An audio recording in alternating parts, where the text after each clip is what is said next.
జర్రంత మోసం జరిగింది. ఆ జర్రంత మోసానికి ఇవాళ ఓడోడిగా ఉనుక మీద రోకలనే దుంకులాడుతుండు. అంతే కదా, ఎందుకు వానికి దాని కూడా ఏమేమో మాట్లాడుతుండు. సరే, నేను గంభీరంగా మౌనంగా చూస్తున్నా. నేను కొడితే వట్టి కొట్టు నాకు అలవాట్లేదు కదా.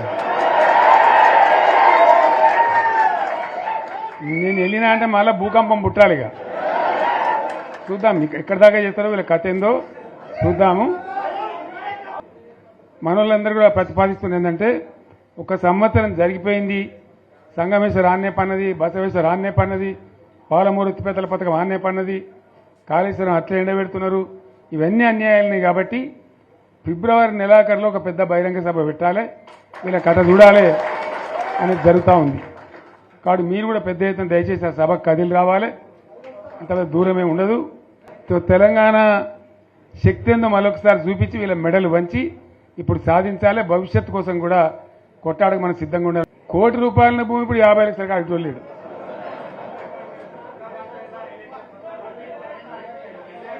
ఈ ఒక్కని బాధగా ఉంది. వచ్చారు హైదరాబాద్కి, అందులోకి 2 ముస్లిం సోదరులు వచ్చారు. साहब सोप तबाह हो गया, इफलासी मुफ्त क्या तब होगा, तुम्हारे क्या हो, तुम हैदराबाद में तुम लोग हैं, मेरा कारोबार है साहब, मेरा छोटा मोटा कारोबार है, होटल भी है, 70% गिर गया अब. हर कोई पूछ रहे, हर कोई केसीआर को याद कर रहा है साहब अंటారు. వాళ్ళు మాట్లాడుతున్నారు. ఎక్కడ ప్రతి ఒక్కరు భూముల ధరలు పోయినాయి, మన్ను పోయినాయి, మసానం అన్ని పోయినాయి. ఎంత మంచిగా 4 ఎకరాల రైతు నేను 4 కోట్ల ఆసామని అనుకుంటుండే, అంత ధీమా ఉండే, ఎంత బాగుండే. హైదరాబాద్ నుంచి అడిగితే కూడా వచ్చి మనం ఇవ్వకపోదాం భూములు, డిమాండ్ పెరగానని. అంత బ్రహ్మాండంగా మారుమూల ప్రాంతంలో కూడా 40 లక్షలు 50 లక్షలు ఎకరానికి ఉండే. అటువంటిది సగానికి సగం పడిపోయి మొత్తం నాశనం చేశారు. వీళ్ళని ఇట్లే వదిలిపెడితే ఇంకింత నాశనం అవుతుంది. కాబట్టి మనం కొట్లాడాల్సిందే. నేను ఇంకొక మాట మీకు చెప్తా. ఎలక్షన్లలో నేను మస్తుగా చూసిన 50 ఏళ్లలో పార్టీలు గెలితాయి, ఓడతాయి. ఇంత మాయలు మీ ఏడాది లోపలనే కాంగ్రెస్ పార్టీ దొరికితే కొడతాం రానంత కోపంలో ఒక్కటే ఏడాది లోపు. ఇంకా వాళ్ళ బొంద తెలివికి నిన్న వాని పార్టీడే మంది పెట్టాలి, అదేందో పోలింగ్ పెట్టిన వాడు చూసిరా మీరు. ఆ పోలింగ్ పెడితే 70% మనకు వచ్చింది, 30% మనకి వచ్చింది.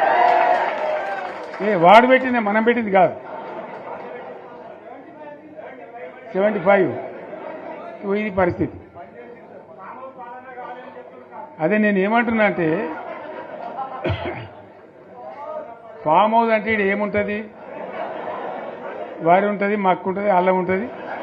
కాంగ్రెస్ వాళ్ళు అయితే మనిషి చేస్తే పారబడి తవ్వచ్చు కూడా లంగత. దీన్ని ఫామ్ హౌస్ అని మనం బదనాం చేసి, అంతే కదా. నేను ఏమంటున్నా అంటే, అన్ని మబ్బులు వీడిపోయినట్టు ప్రజలకు అన్నీ తెలిసిపోతున్నాయి. మంచి ఏంది, చెడ్డ ఏంది, ఏం జరిగింది అన్నీ ఇంకా ఘోరమైతే నేను చెప్తున్నా. వీళ్ళ తెలివితక్కువతనానికి ఏమైంది, నిన్న మొన్న రిపోర్ట్ వచ్చింది. Comptroller and auditor general of India అని కాగ్ అంటారు దాన్ని. కాగ్ రిపోర్ట్ వచ్చింది.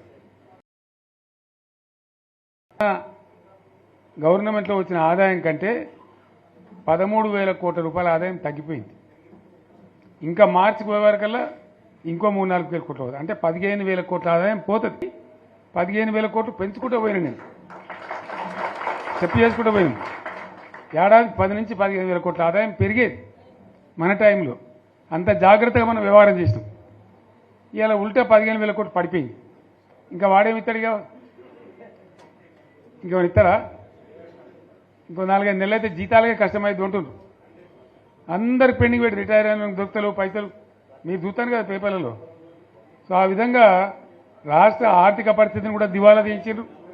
ఇవాళతోనేం కాదు, 100కు 100% ఇప్పటికే ప్రజల నిర్ణయానికి వచ్చిండ్రు. డెఫినెట్గా రాబోయే గవర్నమెంట్ మనదే అని అనుమానం కూడా అవసరం లేదు, ఏమాత్రం అనుమానం అవసరం లేదు. ఆ విధంగా పరిస్థితి ఇప్పటికే తయారై ఉంది. కాబట్టి దయచేసి నేను మీ అందరినీ కోరేది, మీకు మంచి ఎమ్మెల్యే ఉన్నాడు మాణిక్రావు గారు, ఆయన నాయకత్వంలో మంచిగా పనిచేసి మంచిగా ముందుకు పోయి చాలా చక్కగా మంచి ఫలితాలు భవిష్యత్తులో సాధించాలి.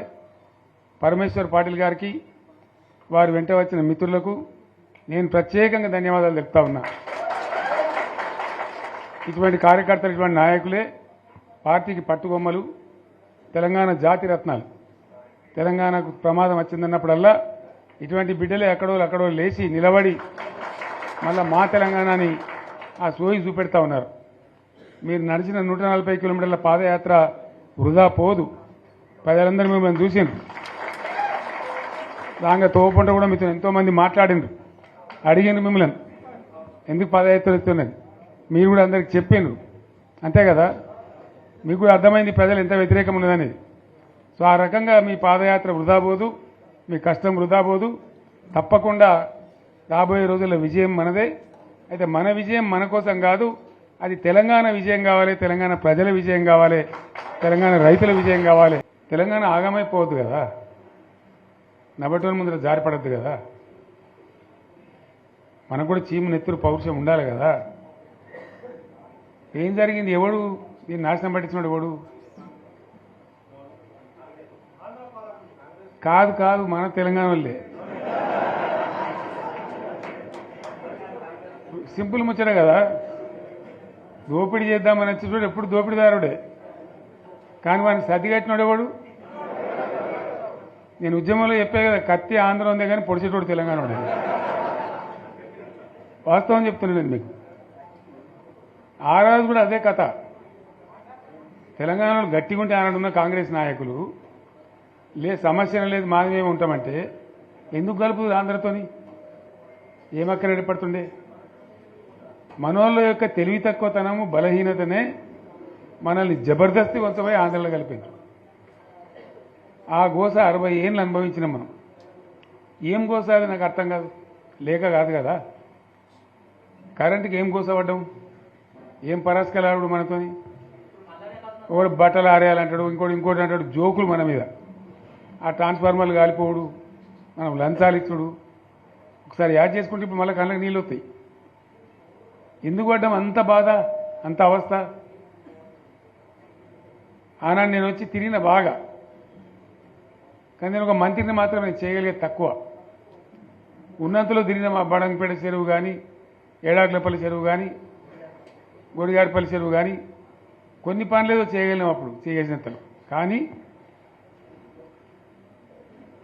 ఎందుకైనా మంచిది ప్రాణం పోయినా సరే అని చెప్పి కొట్లాన్ని దిగినాం. కొందరు వెనుక, కొందరు ముందు. మనోళ్ళు జమ కావడానికి ఆలస్యం పట్టింది, టైం పట్టింది. కానీ తెలంగాణ తెచ్చుకున్నాం. ఒక 20-25 ఏళ్ళు గోసపడ్డ కరెంటు. 25 ఏళ్ళు కదా. మోటార్లు గారుడు, ట్రాన్స్ఫారం గారుడు, లంచాలిచ్చుడు, అంత గోసపడ్డటువంటి బాధను 6-7 నెలలనే 24 గంటలు అందరికీ కరెంట్ సెట్ చేసినాం. మరి కాంగ్రెస్ వాళ్ళు చాలా పెద్ద సిపాయిలేనాయి. ఒకరిని మించిన వాడు ఉండే. మరి వాళ్ళు ఎందుకు చేయలేకపోయింది 25 ఏళ్లలో? మన తెలంగాణ వచ్చినాక మరి మనం ఎట్లా చేసుకున్నాం? నడుపుకున్నాం 7-8 ఏళ్ళు. మంచినీళ్ళ బాధ పూర్తిగా తీర్చుకున్నాం. ప్రతి ఇంటికి నల్లాల ద్వారా నీళ్ళు వచ్చాడు, ప్రతి ఇంట్లో నల్లా పెట్టి నీళ్ళు ఇచ్చుకున్నాం. తెలంగాణ వస్తే లాభమైంది. మా ప్రజలకు కొన్ని మౌలికమైన బాధలు పోవాలి, కొన్ని అవస్థలు తీరాలని చెప్పి మిషన్ భగీరథ కావచ్చు, మరొకటి కావచ్చు, కరెంటు కావచ్చు తెచ్చుకున్నాం. 24 గంటలు కరెంట్ ఇచ్చుకున్నాం. ఏమైనా ప్రాజెక్టు చెరువు కింద నీళ్ళు తీసుకుంటే బంద్ చేసినాం. నీటి తీరువా రద్దు చేసినాం. అట్లా ఎన్నో సదుపాయాలు చేసుకున్నాం. రైతులకు బాగా జరుగుతుండే. అప్పుడప్పుడు ఏమవుతుంది? కొన్ని దుష్ట దినాలు వస్తాయి, చెడు గడియలు వస్తాయి. మనోళ్ళు కూడా అలవోకగా ఓట్లేసారు. మీరు గొప్పలో మీరు మాణిక్యరావుని గెలిపించారు. కానీ కొన్ని నియోజకవర్గాలలో నేను చెప్పిన కూడా అప్పుడు మంది మాటలు పట్టుకొని మారుమానం పోతే మళ్ళీ వరకు ఇల్లు కాలిపోతుంది, వీళ్ళని నమ్మితే అమాంతం మింగుతారు, మోసపోతాం. రైతు బంధుకు రామరామ అంటారు, దళిత బంధుకు జై భీమ్ అంటారు, వీళ్ళు ముంచుతారా నాయన అని చెప్పిన నేను. ఏమో వీని సంగతి ఎంతో చూద్దామని ఆయనతో వేసారు. ఇరకపోయారు, బాయిలో పడ్డారు. అయిపోయి ఉన్నాయి అన్ని వీక్ ఇప్పుడు మళ్ళీ మొదటికి వచ్చానా కైలాసం ఆడలో పెద్ద పంపించినట్టు అయింది మళ్ళీ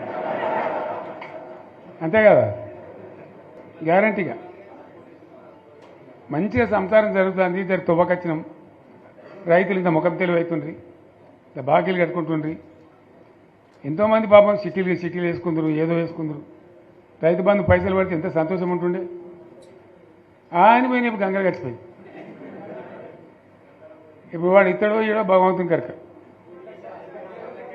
ఇచ్చినా కూడా మోసమే ఏదో మళ్ళీ ఎలక్షన్ కోసం దానికోసం చేస్తారు తప్ప కడుపు నిండా ప్రేమను ఇచ్చేది గిట్లే ఉంటుందా మనం ఉన్నప్పుడు కరోనా వచ్చింది కరోనా వస్తే కూడా నేను రైతు బంధు ఆపలే కరోనా వచ్చి రాష్ట్రానికి రూపాయి ఆదాయం రాకపోయినా వ్యవసాయం అయితే జరగాలి కదా తప్పద్దని చెప్పి ఈవెన్ కరోనా ఉంటే కూడా రైతు బంధు ఆపలే అంత ఒక నిర్ణయం తీసుకొని రైతాంగాన్ని నిలబెట్టాలని కాపాడుకోవాలని చెప్పి ఒక 4-5 మంచి స్కీములు తెచ్చి వాళ్ళని కాపాడుకున్నాం గౌరవంగా బతికిన రైతులు ఒక ధీమా వచ్చినుండి రైతు బీమా పడితే ఎంతమందికి సాయం జరిగింది గుంట భూమి ఉన్న కూడా మంచిగా సాయం జరిగింది చిన్న రైతు కూడా సాయం జరిగింది అట్లా అందరికీ మనం గొర్రెల కాపలకు గొర్రెలు ఇవ్వడం కానీ చేప పిల్లలు కానీ అనేక రకాల అన్ని వర్గాల ప్రజలను ఎట్లా ఆదుకోని అట్లా ఆదుకున్నాం మా తెలంగాణ కదా మేము తెచ్చుకున్నాం కష్టపడి మా వాళ్ళందరి పైకి రావాలి కాంగ్రెస్ గవర్నమెంటు కాంగ్రెస్ పార్టీ మొదటి నుంచి కూడా ముస్లింల ఓట్లేసుకునే తప్ప ముస్లింలకు మనం చేసినరా ముస్లిం మైనార్టీ పిల్లలకు మన గిరిజన పిల్లలకు మన ఎస్సీ పిల్లలకు మన బీసీ పిల్లలకు ఎంత మంచి రెసిడెన్షియల్ స్కూల్ పెట్టుకున్నాం అందరినీ కూడా ముందుకు తీసుకుపోవాలి ఇవాళ మన కళ్ళ ముందని నాకు బాధ కలిగేది ఏంటంటే చిన్న వర్గాల ప్రజలు కాన్వెంట్ స్కూళ్ళలో చదివించలేరు వాళ్ళ పిల్లలు కూడా బాగా చదవాలని చెప్పి ఎస్సీలకు బీసీలకు మన గిరిజనులకు మన మైనార్టీ సోదరులకు గురుకుల పాఠశాలలు పెట్టాం అద్భుతమైన చదువుకునే వాళ్ళు ఇవాళ మొత్తం రోజు బడి పిల్లలు విషాహారము కడుపు నొచ్చుడు బాధపడు పురుగులు అన్నం పెట్టుడు పిల్లలు వెళ్ళిపోతున్నారు ఆ స్కూళ్ళ నుంచి ఇళ్ళకి వెళ్ళిపోతున్నారు తల్లిదండ్రులు కూడా భయపడి తీసుకుపోతున్నారు ఏం ఘోరం ఇది నాకు అర్థం కాదు మళ్ళీ ఇది చేసేవాడు ఇప్పుడు మళ్ళీ అదే కాంగ్రెస్ పార్టీ అంతేనా మళ్ళీ పాత కాంగ్రెస్ మోపోయింది మళ్ళీ కరెంటు కోతలు మోపోయినాయి ఎండాకాలం ఇంకేం గతి అవుతుందో మార్చి ఏప్రిల్ ఏమవుతుందో ఇంకా ఇటు కరెంటు కోతలు మోపోయినాయి ఇటు మంచినీళ్ళు సరికొత్తలేవు అడిగే నాతులు లేడు ఎవడన్నా గట్టిగా నిలదీసి అడితే వాడిని పోలీస్ స్టేషన్లో పట్టేయడం ఇదేనా రాజ్యం ఇట్లే ఉంటుందా రాజ్యం ఎందుకు వచ్చింది ఈ పరిస్థితి చెప్తా నాకు తెలుసు నాకేం గుర్తులేదు నేనేమంటున్నా అంటే ఇట్లా అనేక పనులు చేసుకున్నాం మనం గోదావరి నుంచి నీళ్ళు తెచ్చుకున్నాం నీళ్ళు తెచ్చుకొని మంచినీళ్ళ తర్వాత సాగునీళ్ళు ఎంబడబడ్డాం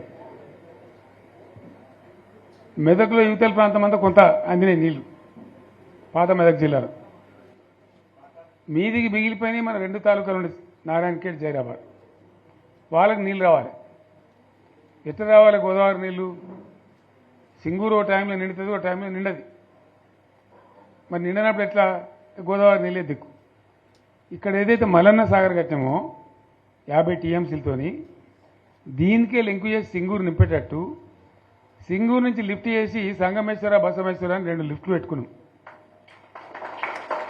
2 తాలూకాలకు రెండింటికి కూడా లక్ష ఎకరాల పైచీలకు వచ్చేటట్టు ఎకరాల నీళ్ళ స్టెట్ పెట్టుకున్నాం టెండర్లు పిలిచినాం పనులు స్టార్ట్ అయినాయి గుత్తేదారులు వచ్చిండ్రు పనులు మొదలుపెట్టిండ్రు ఇవాళ ఈ కాంగ్రెస్ గవర్నమెంట్ ఆ టెండర్లు ఎందుకు ఆపింది సంగమేశ్వర బసవేశ్వర ఎత్తిపోతల పథకాలు ఎందుకు నిలిపేసింది ఎవరి కోసం నిలిపేసినట్టు నేను హరీష్ రావుకు చెప్తున్నా మీరు 2 తాలూకాల ప్రజలను కూడా సమీకరించి సంగమేశ్వర బసవేశ్వర మీద పెద్ద ఎత్తున దండయాత్ర చేయాలి పోరాటం చేయాలి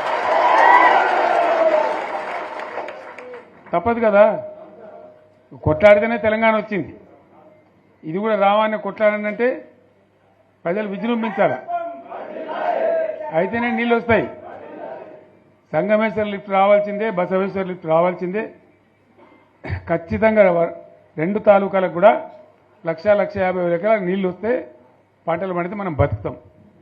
అంతే కదా? ఆందోళన కొడితే దానిలో సంగమేశ్వర బసవేశ్వర ఆందోళన కూడా ఉంది. సింగూరు కాక సింగూరు మీది ప్రాంతానికి వచ్చేదంతా కూడా దాదాపు 70,000-80,000 ఎకరాల ఆందోళన కూడా ఉంది. సో అంత మంచి ప్రాజెక్ట్ ఇవాళ కాంగ్రెస్ ఎందుకు ఆపింది? ఓ మినిస్టర్ ఉన్నాడా, ఆయన ఆందోళన. మరి ఆయన ఏం చేస్తున్నట్టు? మంత్రి పదవులు, ముఖ్యమంత్రి పదవులు ఎందుకు? 10 మందికి మెయిల్ చేయడానికా, లేదా తమాషా చేయడానికా? డ్రామా కాదు కదా. కాబట్టి మనం వీళ్ళ మెడలు వంచి ఖచ్చితంగా వాటిని సాధించాలంటే పోరాటానికి సిద్ధం కావాలి. ఓపిక పట్టిన మనం ఓపిక పట్టలేదు. ఇప్పుడు 14 ఏళ్ళు అవుతుంది ఈ గవర్నమెంట్ వచ్చి.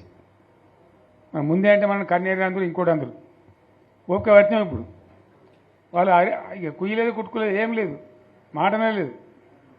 అంటే మనం కొట్లాట చేయాలి. ప్రత్యక్ష ప్రజా పోరాటాలు లేవదీసి ఖచ్చితంగా ఈ ప్రభుత్వం మెడలు వంచి సంగమేశ్వర బసవేశ్వర సాధించాలి. అటువంటి అవసరం ఏర్పడితే పోరాటాన్ని నేను కూడా మీతో పాటు వస్తాను, మనం చేస్తాను. తప్పదు. మరి మనకేం చేస్తాం? మంచి మాటకు మంచి మాట, చెడ్డ మాటకు చెడ్డ మాట, అంతే కదా. పోరాటం లేవదీయాల్సిందే. మీ ఎమ్మెల్యే మాణిక్యరావు నాయకత్వంలో, అక్కడ మాజీ ఎమ్మెల్యే భూపాలరెడ్డి నాయకత్వంలో, మీ జిల్లా నాయకుడు హరీష్ నాయకత్వంలో ఖచ్చితంగా దీని మీద పోరాటానికి మీరు బాటలు ఏర్పాటు చేయండి. మొత్తం యావత్ జిల్లా కూడా మీతో కలిసి వస్తుంది. అందరు నాయకులు వస్తారు, అందరు కూడా ఉంటారు. సంగారెడ్డి ఎమ్మెల్యే గారు కూడా మీతో పాటు ఉంటారు. అందరం కలిసి కొట్లాట తప్ప రాదు. అయితే ఈ కొట్లాట మనకు తప్పదు. ఎవలకు? బీఆర్ఎస్ వాళ్ళకు. ఎందుకంటే బీఆర్ఎస్ పుట్టిందే తెలంగాణ కోసం. తెలంగాణ సాధించడం, తెచ్చిన తెలంగాణను లైన్లో పెట్టినాం మనం. మళ్ళీ ఇప్పుడు ఈ దరిద్రులు వచ్చి మళ్ళీ నాశనం పడుతున్నారు, అంతే కదా. మళ్ళీ దీన్ని కాపాడాలంటే ఎవడు కాపాడాడు? మళ్ళీ మన నుంచే కావాలి. మళ్ళీ ఇది లైన్లోకి రావాలి. అందరూ మంచిగా ఉండాలి. ఎందుకంటే మనకు, మన పార్టీకి కులం లేదు, మతం లేదు, జాతి లేదు. తెలంగాణలో ఉన్న ప్రతి బిడ్డ మనోడే. వాళ్ళు ఏ మతం ఉన్నారు, ఏ కులం ఉన్నారు మనకు అవసరం లేదు. ఈ తెలంగాణ బార్డర్ గీత లోపలిన బిడ్డలు అందరు మనోళ్ళే. అందరూ బాగుపడాల్సిందే. ప్రతి ఒక్కరికి న్యాయం జరగాల్సిందే. ఆ న్యాయం జరిగి ఆ ఫలితాలు తెలంగాణకు వచ్చేదాకా ఇంకెవ్వడు కొట్లాడాడు, ఎవరితో కాదు. అది అబద్ధాల పంచాంగం. మళ్ళా మనమే కొట్లాడాల, అంతేనా? పక్కా మాటేనా ఇది? కొట్లాడదాం కదా. ప్రాణం పోయినా సరే తెలంగాణకు రక్షకులు మనమే. తెగించి కొట్లాడాల్సిందే. తెలంగాణ హక్కులను కొట్లాడాల్సిందే మనమే. కొట్లాడి తీరాల్సిందే. అలా రెండవ మాట లేదు. కాబట్టి దయచేసి అవసరమైన సందర్భంలో మీ జిల్లా నాయకులు పిలిపిస్తారు, రాష్ట్రం నుంచి నేను కూడా పిలిపిస్తాను. మీరు సిద్ధపడి ప్రత్యక్ష ప్రజా పోరాటాలు లేవదీసైనా సరే మన ప్రాజెక్టులు సాధించుకోవాలి, మన నీళ్లు సాధించుకోవాలి, మన ప్రజలకు అన్యాయం జరుగుతుంటే ఎదురు తిరగాలి, కొట్లాడాలి. తప్పకుండా ప్రజలకు న్యాయం చేసేదాకా మనం ముందుకు పోతూనే ఉండాలి. తెలంగాణ కోసమే బయలుదేరిన జెండా గులాబీ జెండా. తెలంగాణను సాధించింది గులాబీ జెండా. తెలంగాణను మంచిగా చేసి లైన్లో పెట్టింది గులాబీ జెండా. భారతదేశంలో నంబర్ 1 అనేక విషయాలలో చేసి సాధించి చూపెట్టింది గులాబీ జెండా.